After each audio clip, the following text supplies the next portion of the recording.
पंकज त्रिपाठी ने मिर्जापुर में कालीन भैया का किरदार अदा किया, लेकिन क्या आप जानते हैं कि पंकज त्रिपाठी ने नए सीजन के लिए कितना मुआवजा वसूल किया? उनको करियर का सबसे पहला मुआवजा कितना मिला था, आइए आपको बताते हैं।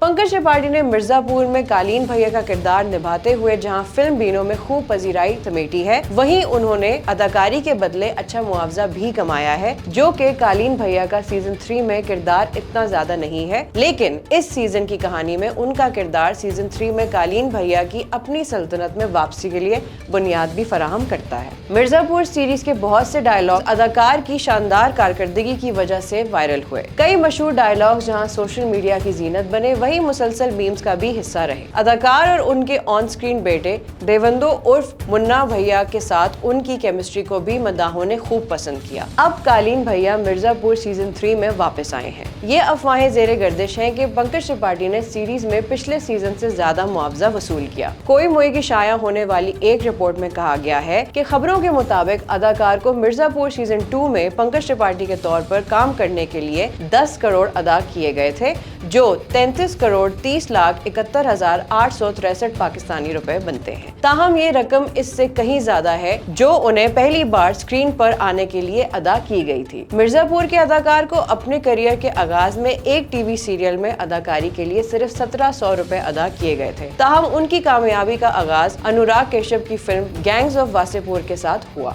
कालीन भैया को उनकी पहली तनख्वाह से 58,832% ज्यादा अदायगी की गई थी।